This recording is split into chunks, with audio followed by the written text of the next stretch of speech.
No mundo tereis aflições. Essas são palavras do Senhor Jesus Cristo, registradas por João, no Evangelho segundo João. Palavras que foram ditas pouco antes do Senhor e dos seus discípulos irem para um jardim aos pés do Monte das Oliveiras, onde o Senhor costumava se reunir com seus discípulos. João deixa isso bem claro. Um jardim chamado Getsêmani. Jardim cujo nome deriva de uma palavra hebraica, né, que traz a ideia de lagar, ou seja, de um lugar onde as azeitonas são espremidas, são prensadas de forma que o azeite possa ser extraído da azeitona. Ali, no Getsêmani, a alma do Senhor Jesus Cristo seria espremida, prensada, como um prelúdio da crucificação. Como o pastor Evandro pregou aqui no domingo de Páscoa, nós temos aqui a gestação da cruz.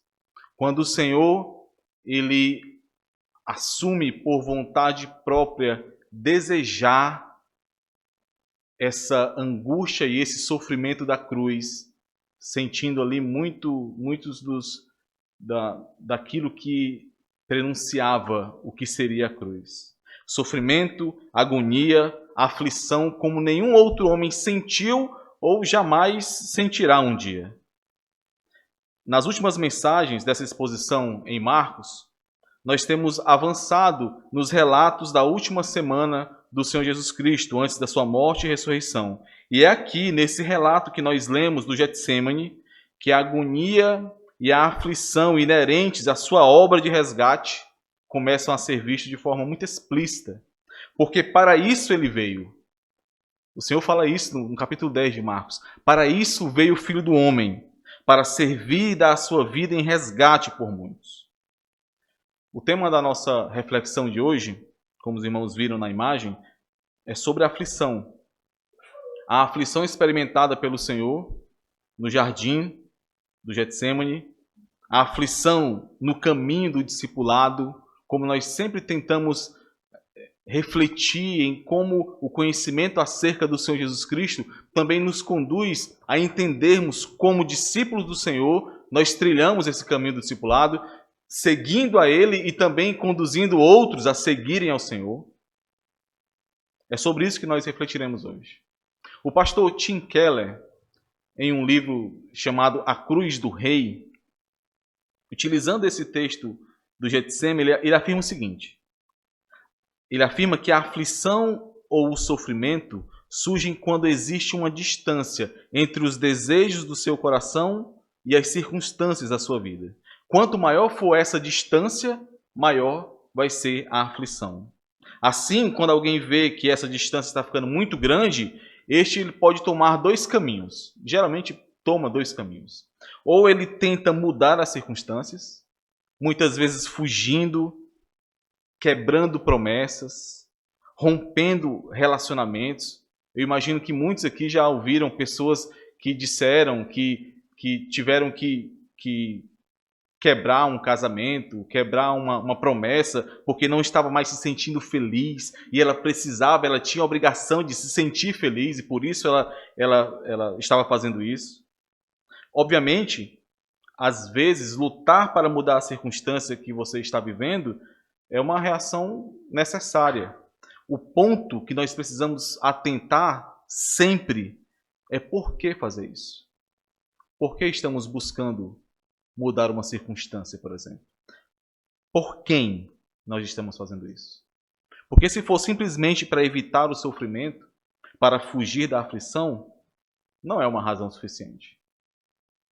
Outro caminho, outra alternativa que o pastor Tim Keller dá para as pessoas que querem fugir da aflição é reprimir os desejos do coração, de forma que esses não mais impactem no seu sofrimento.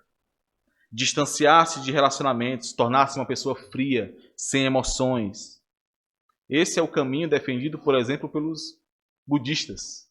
E também foi o caminho de muitos filósofos gregos antigos. Por exemplo, e eu vou dar o exemplo deste filósofo, porque nós iremos aplicar isso um pouco mais à frente. Mas, por exemplo, Sócrates, ele foi condenado a morrer por envenenamento. E a cena da sua morte mostra um Sócrates frio, sem medo de morrer e conversando tranquilamente com os seus seguidores enquanto estava ali prestes a morrer, prestes a tomar esse veneno. Muito diferente do Jesus apresentado por Marcos aqui. O Jesus angustiado, aflito, abrindo o seu coração diante de Deus, o Pai, diante dos seus irmãos, diante dos discípulos, né? Mostrando na prática aquilo que ele havia exigido dos seus seguidores. Se os irmãos lembram, lá em Marcos, capítulo 8, versículo 34, o Senhor Jesus diz assim: se alguém quer vir após mim, a si mesmo se negue, tome a sua cruz e siga-me. O Senhor Jesus está lutando e submetendo a sua vontade ali, quando ele diz, passa de mim esse cálice. Ele está submetendo a sua vontade à vontade do Pai. E isso de forma consciente, compreendendo todas as implicações de tomar daquele cálice. E a pergunta que eu faço para você que está aqui hoje, para cada um de nós refletirmos sobre isso, é como você tem passado pela aflição ou pelos momentos de aflição. Em especial, você que se diz um discípulo do Senhor Jesus Cristo, que segue a Ele. O que você tem feito em meio à aflição? Porque certamente, aquele que segue ao Senhor Jesus Cristo, ele passa por aflições. Quando as densas névoas do medo, da dúvida, parecem sufocar. Já tiveram essa experiência de parece que a situação está te sufocando e você não sabe o que fazer diante daquela situação? Como nós reagimos diante disso? Quando as paredes do quarto parecem que estão cada vez ficando mais próximas e vão nos esmagar durante a noite. Quando estamos sozinhos, muitas vezes. Quando parece que o colchão ou a rede, né? É bom dormir de rede também, né? Mas quando parece que o nosso colchão ou a nossa rede estão tão cheios de espinhos que nós passamos horas e horas com pensamentos tenebrosos, difíceis, com sofrimento. E quando nós olhamos para o relógio, essas horas e horas, na verdade, foram minutos que se passaram. E ainda falta muito para que o dia amanheça. O que fazer em meio à aflição? Essa é a pergunta que nós devemos nos fazer hoje, refletir, na verdade, sobre isso nesse texto que nós lemos. Aquilo que foi experimentado pelo Senhor Jesus Cristo no Getsêmani, certamente jamais poderá ser comparado a qualquer que seja o nível de angústia que você passe.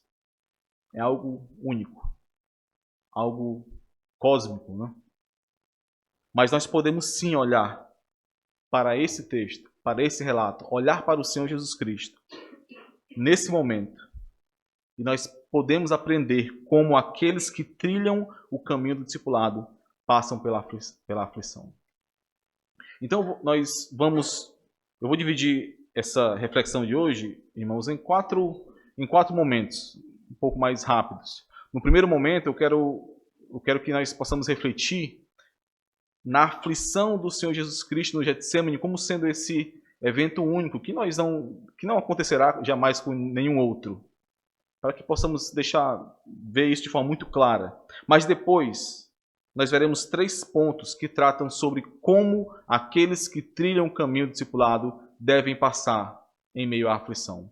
Nós veremos 3 pontos sobre isso. O primeiro ponto é que aqueles que trilham o caminho do discipulado devem passar pela aflição dependendo ou em dependência de Deus e dos irmãos, como nós veremos, da igreja. O segundo ponto é que estes que passam por aflição, aqueles que trilham o caminho do discipulado e passam por aflição, devem passar em humildade. E essa humildade expressa no serviço que cuida do irmão, mesmo quando você está em meio à sua aflição. E o terceiro ponto é que este deve passar com convicção, a convicção que leva à perseverança. Então, são esses 3 pontos, após o primeiro panorama da aflição do Senhor Jesus Cristo: dependência, humildade e convicção. Vamos ler então, irmãos. Antes disso, vamos orar juntos aqui, pedindo ao Senhor que nos conduza e que nos edifique por meio da sua palavra.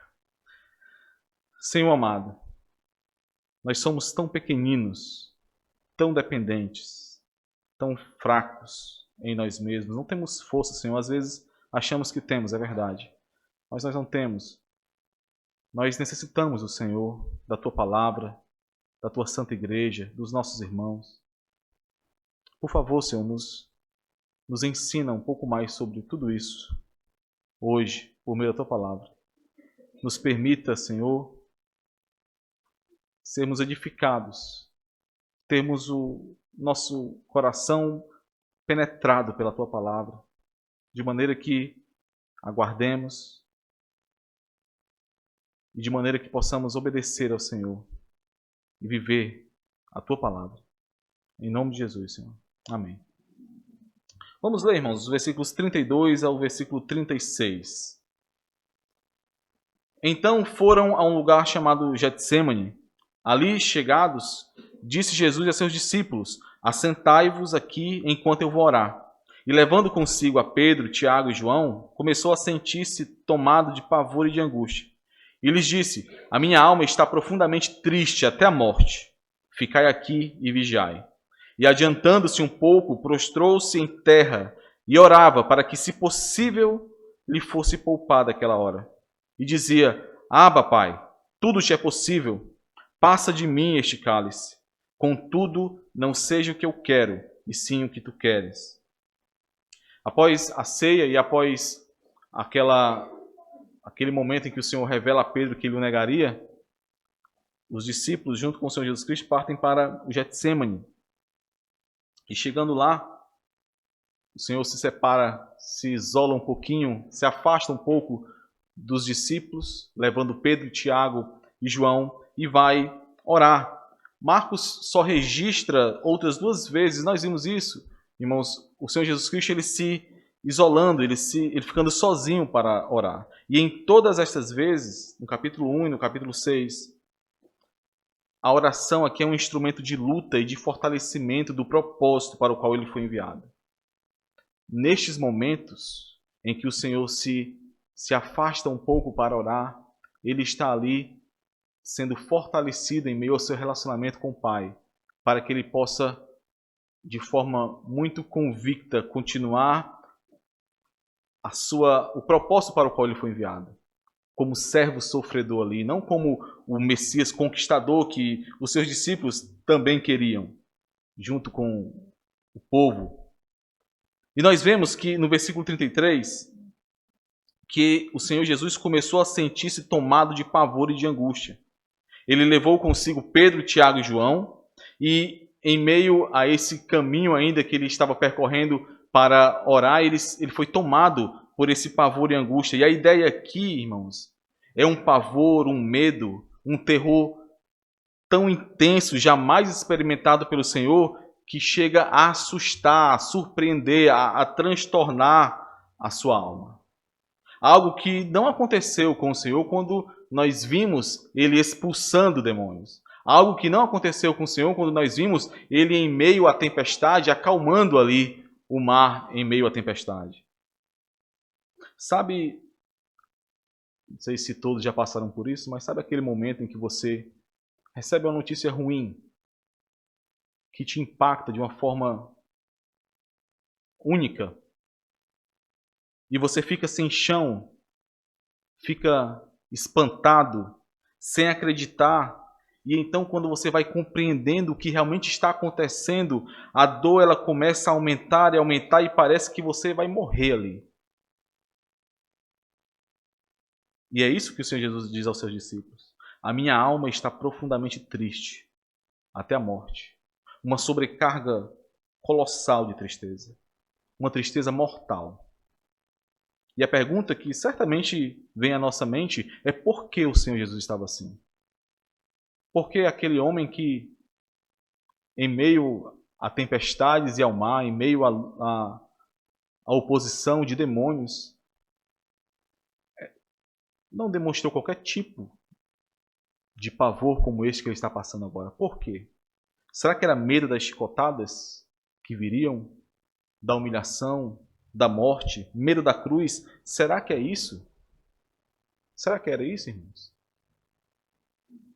Quantos irmãos nossos do passado cantaram hinos de alegria e de louvor ao Senhor, ou desafiaram de forma muito ousada aqueles que os condenaram quando eles estavam prestes a serem cortados em pedaços, a serem entregues às feras, a serem queimados? Quantos? Quantos relatos dos mártires cristãos nós temos? Pensem também, e nós vimos isso nas primeiras pregações em Marcos, nos primeiros leitores desse Evangelho de Marcos, que estavam sendo aqui fortalecidos por esse Evangelho.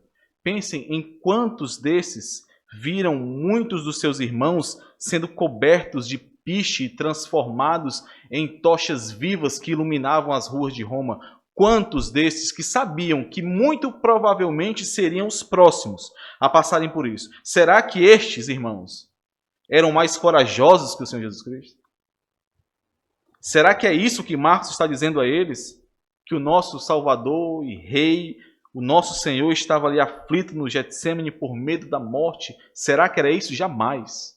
Jamais, irmãos. A aflição do Senhor Jesus Cristo aqui era por conta do cálice que ele teria que beber. O cálice que ele beberia. E o que estava naquele cálice era a ira de Deus.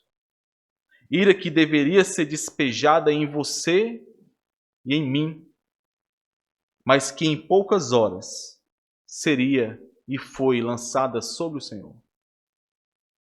No Getsêmani, o Senhor Jesus Cristo estava aflito e sofrendo as angústias de pagar por cada pecado, por cada crime, por cada maldade cometida por aqueles a quem o Pai entregou a ele desde antes da fundação do mundo. Os meus e os seus pecados. Era isso que trazia aflição ao Senhor naquele momento.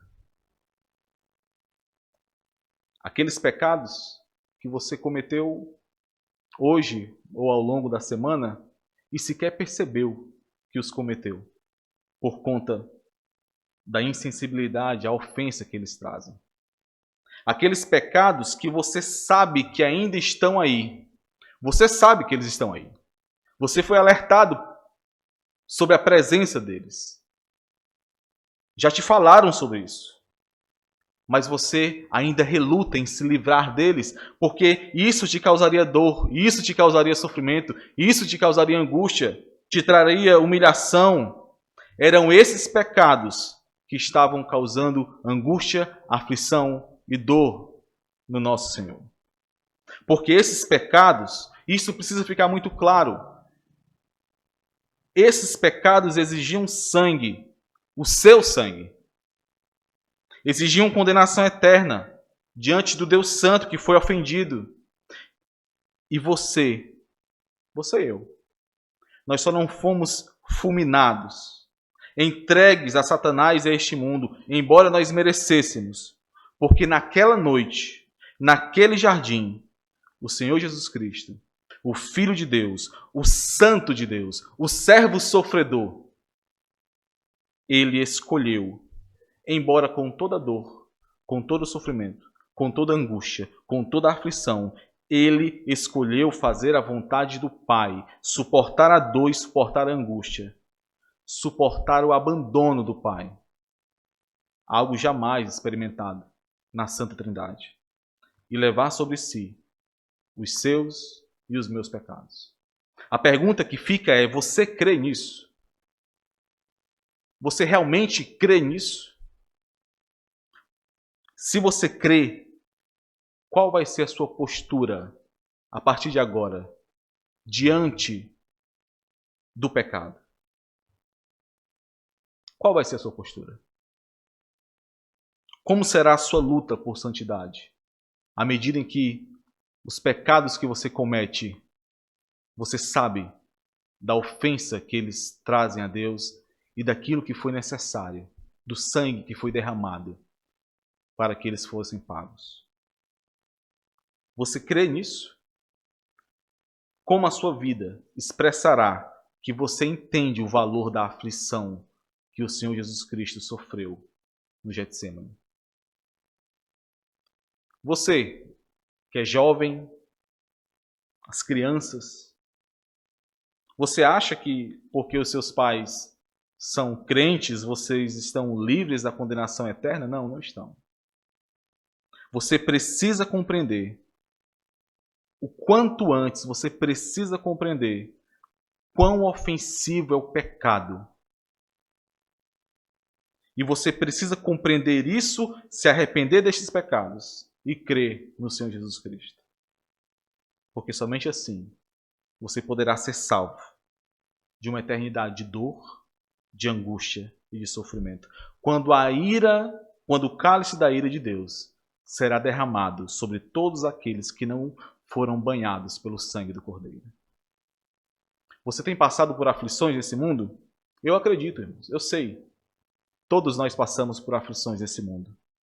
Mas saiba que se você está em Cristo, se você se arrepender dos seus pecados, se você realmente crê no Senhor Jesus Cristo, essas aflições em breve passarão. Essas aflições certamente terão fim um dia. Mas existe uma aflição, e isso precisa ficar claro para todo aquele que cruza seu caminho. Existe uma aflição, existe um sofrimento, existe uma angústia, uma dor que jamais passará. E somente o Senhor Jesus Cristo pode salvar alguém dessa aflição e desse sofrimento eterno. É isso que nós vemos aqui na aflição do Senhor Jesus Cristo. Tendo visto sobre essa aflição única passado pelo Senhor Jesus no Getsêmani, e sabendo que não há nada que experimentemos que possa se comparar a isso, nós podemos agora prosseguir e, olhando para o Senhor Jesus, aprendermos o que fazer em meio às aflições. E o primeiro ponto sobre como aqueles que trilham o caminho do discipulado passam por aflições, o primeiro ponto é dependência. Vamos ler dos versículos 34 a versículo 36. E lhes disse: a minha alma está profundamente triste até a morte. Ficai aqui e vigiai. E adiantando-se um pouco, prostrou-se em terra e orava para que, se possível, lhe fosse poupada aquela hora. E dizia: Abba, Pai, tudo te é possível. Passa de mim este cálice. Contudo, não seja o que eu quero, e sim o que tu queres. Em meio a toda essa aflição que nós vimos aqui, a esse pavor, a essa angústia do Senhor Jesus, ele derramou o seu coração diante do Pai e nos mostrou como nós dependemos de Deus e dos nossos irmãos para passarmos como crentes pelas aflições que encontramos nesse mundo. Essa nossa dependência em relação a Deus, em relação ao nosso Senhor, ela é expressada, ela é experimentada e ela é exercitada em meio à oração, como nós vemos aqui, já vimos algumas vezes, somente aqui em Marcos, né? Em meio ao derramar da sua aflição diante do Senhor, sabendo que você é insuficiente, sabendo que você é fraco, sabendo que você é pequenino, falando a Deus em oração como Pai, dirigindo-se a Ele como Pai, sabendo que Ele controla todas as coisas e sabendo ainda que Ele nos dá a certeza de que, mesmo que a dor não seja removida, mesmo que a circunstância permaneça e não seja mudada, ainda assim nós estamos recebendo o bem da parte dele. Porque a sua boa obra certamente está sendo completada em nós. E por isso nós nos dobramos diante da sua boa e perfeita vontade. Nós nos esquecemos muito facilmente, irmãos, que é em meio à aflição que nós exercitamos essa dependência do Senhor. E é em meio à aflição que nós podemos ter a experiência concreta de submeter a nossa vontade, os nossos desejos, à vontade de Deus.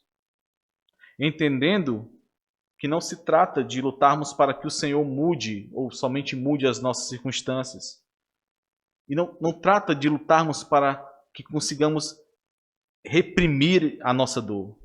Não, não é isso.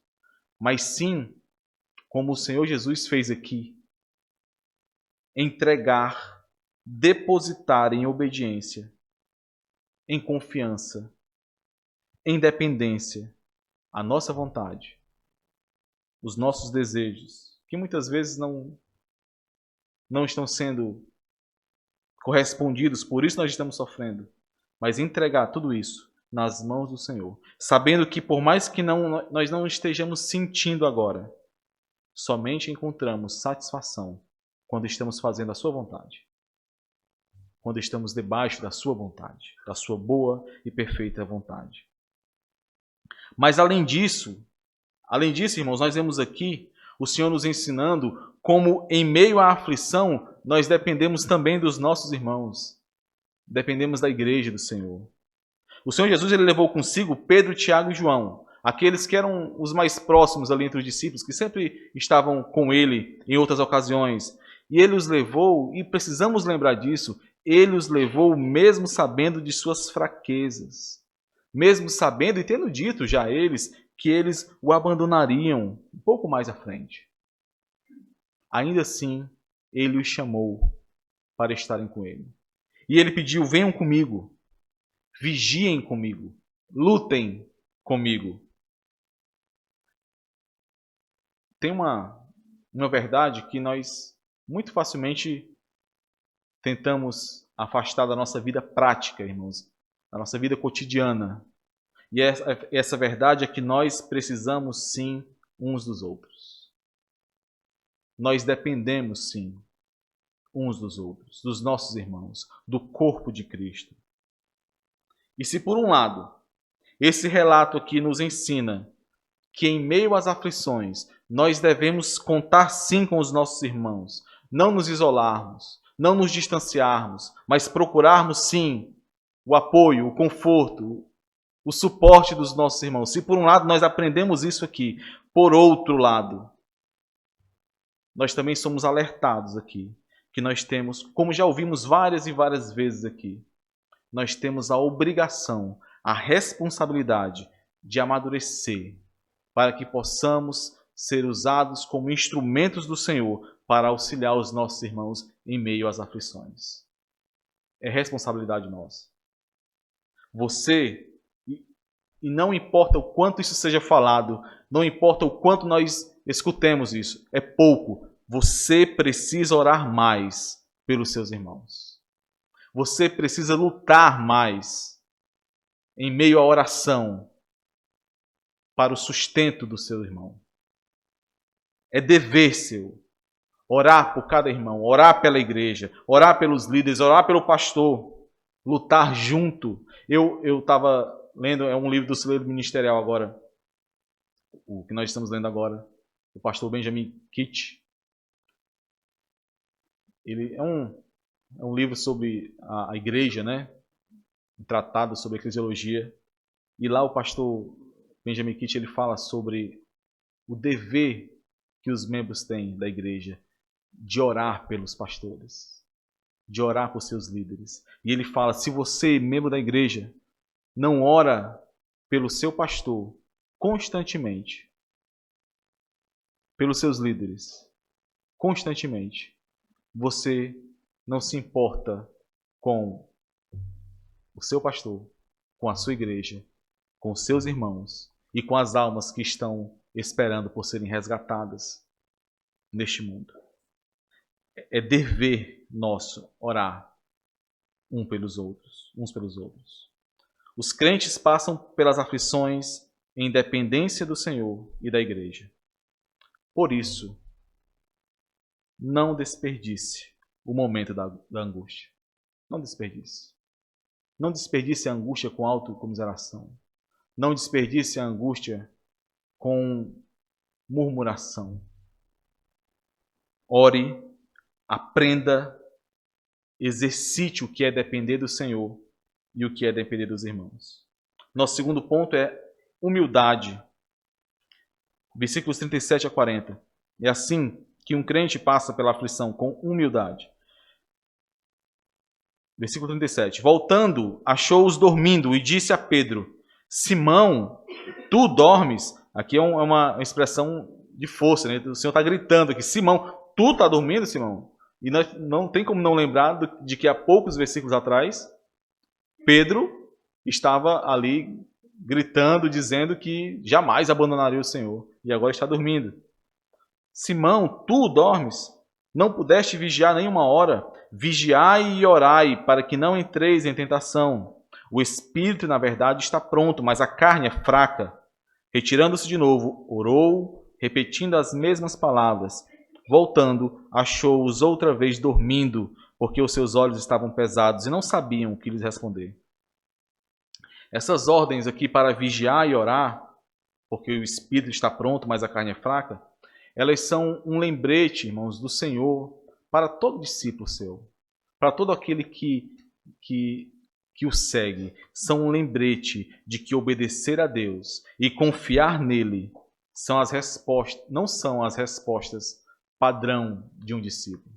Obedecer a Deus e confiar nele exige luta contínua contra a tentação e contra a fraqueza. É por isso que é necessário vigiar e orar continuamente, para que possamos discernir e buscar poder no Senhor, para então obedecermos e confiar nele.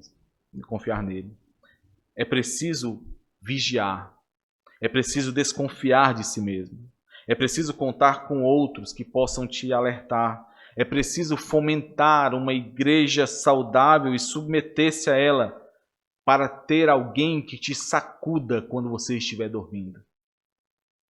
Nós não vivemos a vida cristã em autonomia. Não vivemos a vida cristã sozinhos. Não dá, irmãos. Não dá. Mas como nós já falamos sobre vigilância alguns textos, algumas pregações atrás, eu gostaria de destacar aqui mais uma postura do Senhor Jesus em meio à aflição. Observem, irmãos. O Senhor Jesus está passando por um momento de intensa aflição, de grande dor e angústia. Mas mesmo em meio a essas dores e sofrimento, em meio ao suor do Senhor que caía como gotas de sangue na terra, como descreve Lucas, o Senhor Jesus, ainda assim, ele continuou a instruir e a edificar os seus discípulos. Após o seu primeiro momento de oração, ele poderia simplesmente, ao perceber que eles estavam dormindo, voltar e continuar orando. Mas ele acorda os três, ele exorta os três, mostrando que eles não estavam tão firmes como eles afirmavam estar, tanto Pedro como Tiago e João em outros momentos. Ele os exorta e ele os instrui. E aqui nós aprendemos que no momento da aflição, mesmo no momento da aflição, nós devemos continuar cuidando uns dos outros, servindo uns aos outros, pensando nas necessidades uns dos outros. No momento da aflição, em que mais o seu ego buscará por atenção, usando autocomiseração, tentando chamar a atenção para si, dizendo: olha para mim, eu estou sofrendo, cuida de mim, sou eu que estou precisando de cuidado. Nesse momento, no momento da aflição, você tem uma oportunidade preciosa de experimentar de forma muito vívida aquilo que Paulo nos ordena em Filipenses capítulo 2. Por favor, abra em Filipenses capítulo 2. Quando Paulo ali nos ensina o que é humildade, e ele ensina isso apresentando o fundamento do Senhor Jesus Cristo.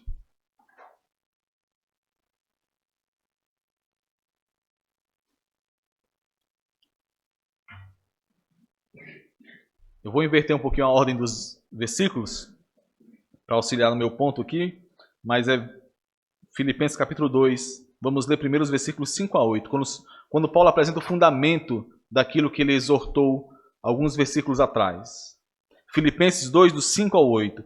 Tende em vós o mesmo sentimento ou a mesma disposição de mente que houve também em Cristo Jesus, pois ele, subsistindo em forma de Deus, não julgou como usurpação o ser igual a Deus, antes a si mesmo se esvaziou, assumindo a forma de servo, tornando-se em semelhança de homens, e reconhecido em figura humana, a si mesmo se humilhou, tornando-se obediente até a morte, e morte de cruz.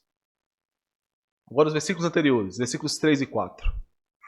Nada façais por partidarismo ou vanglória, mas por humildade. Aí ele vai definir o que é humildade, né? Considerando cada um os outros superiores a si mesmo. Não tenha cada um em vista o que é propriamente seu, senão também cada qual o que é dos outros. Esse versículo 4 traz um leque enorme. Paulo está dizendo, não preocupe-se somente com as suas necessidades, mas com as dos demais. Por quê? Porque vocês precisam ter em vocês o mesmo sentimento, a mesma disposição de mente que houve em Cristo Jesus. Não existe, irmãos, e nós queremos levantar muitas, mas não existem desculpas que nos permitam deixar de fortalecer, instruir e conduzir o irmão, mesmo em meio às nossas aflições. E aqui eu não estou querendo dizer que nós somos super-heróis, que iremos conseguir levar as nossas cargas e as de outros, não. Mas não há a possibilidade daqueles que foram unidos em amor por Cristo Jesus isolarem-se em meio às preocupações somente consigo, sem levar em conta as necessidades daqueles que foram resgatados pelo mesmo Senhor e unidos no mesmo Senhor. Esse é também um exercício de dependência e confiança no Senhor. Porque enquanto nós cuidamos de outros, nós descansamos nele, sabendo que ele está cuidando de nós. Por meio da sua graça, da sua igreja, do corpo. É um exercício de humildade e mortificação do seu ego. É como nós vimos lá em Filipenses 3, isso, servir a outros, em cuidar de outros, preocupar-se com os outros, em meio aos seus momentos de aflição, isso é ganhar mais de Cristo. É conhecê-lo mais intimamente, experimentar mais do Senhor, é conformar-se a Ele na sua morte. Os irmãos lembram de Filipenses capítulo 3? Os crentes passam pelas aflições nesse mundo, mas passam também em humildade, olhando para as necessidades dos irmãos, olhando para as necessidades da igreja, do reino de Deus, e não somente para as suas. E esse é um ponto ainda mais destacado para aqueles, pegando aqui o gancho da série que nós estamos vendo no domingo, sobre os oficiais da igreja. Esse é um ponto ainda mais destacado para aqueles que aspiram a ser oficiais da igreja. Nós, irmãos do celeiro ministerial, que estamos ali aprendendo e tendo o privilégio de a cada 15 dias, nos reunir para estudarmos sobre os oficiais da igreja, sobre o serviço da igreja. Irmãos do celeiro ministerial, nós precisamos refletir sobre isso. Sobre como um oficial da igreja mantém-se servindo aos irmãos, mesmo em meio às aflições, mesmo em meio às lutas, mesmo em meio ao sofrimento. Porque o reino de Deus não para e nós não queremos que ele pare. Não é porque nós tomamos um fardo que nós não queremos levar. Não é isso, é porque nós ansiamos pelo avanço desse reino. Precisamos refletir sobre isso. Terceiro e último ponto, que é mais a nossa conclusão aqui, irmãos, é a perseverança. Aqueles que trilham o caminho do discipulado, eles passam por aflições em perseverança. Versículos 41 e 42. E veio pela terceira vez e disse-lhes: ainda dormis e repousais? Basta, Chegou a hora, o Filho do Homem está sendo entregue nas mãos dos pecadores. Levantai-vos, vamos, eis que o traidor se aproxima. O Senhor Jesus, que ora foi tomado pelo pavor e angústia, é o mesmo que agora toma a frente e prossegue para a cruz, sabendo que somente assim ele faria a vontade do Pai. O Senhor Jesus, ele tinha aqui a convicção daquilo para o qual ele foi enviado. Não era uma opção recuar. Ele diz que o traidor se aproxima não para que eles se escondam, mas para que ele cumpra ali, para que ele possa iniciar ali aquilo para o qual ele foi chamado. Lembre disso também em meio à aflição. O Senhor Jesus, ele não recuou. A obra de salvação, ela foi realizada na cruz. Tudo está consumado. Como nós cantamos aqui, nada mais pode nos separar do amor de Deus. Qualquer que seja a luta, qualquer que seja o sofrimento, qualquer que seja a aflição, Ele venceu o mundo. E nisso nós podemos confiar.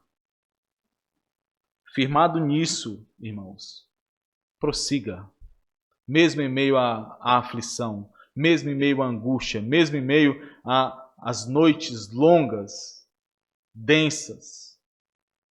Parece que o sol não vai raiar. Mesmo moído, prossiga. Mesmo com medo, nós sentimos medo, sim, mas mesmo com medo, prossiga. A noite passará, certamente o dia amanhecerá. Não desperdice o momento da angústia. Ore, aprenda, ganhe mais de Cristo. Em Cristo Jesus, nós passamos sim por angústias, por aflições, mas passamos certos de que Ele venceu o mundo. E nós passamos em dependência, em humildade e em perseverança. Vamos orar, irmãos. Santo Deus, ó Senhor, que palavras podemos utilizar para expressar o grande privilégio que nós temos aqui.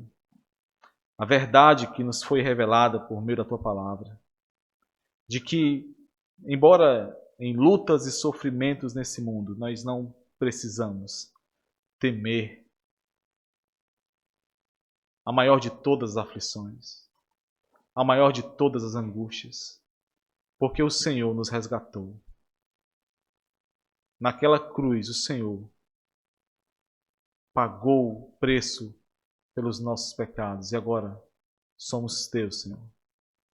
Ó Pai, nos ajuda a passarmos por tais momentos como crentes, de maneira digna do Teu santo Evangelho, testemunhando do Senhor, tanto individualmente como coletivamente, lembrando, Senhor, que somos um corpo, lembrando que quando dependemos do Senhor, também dependemos dos nossos irmãos, não tem como separar as duas coisas, lembrando que nós não somos superiores e que a nossa dor não é superior à dor dos nossos irmãos e que, portanto, mesmo em meio às aflições, nós continuamos cuidando uns dos outros, porque nos amamos com o amor que nos foi dado.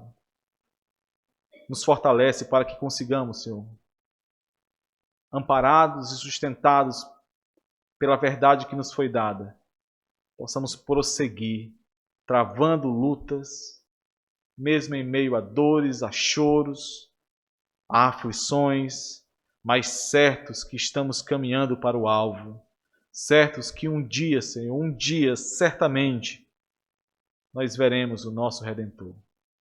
E toda dor, e toda aflição, e toda angústia cessará. Ó Senhor, é nisso que cremos, é isso que esperamos, Senhor. Amém.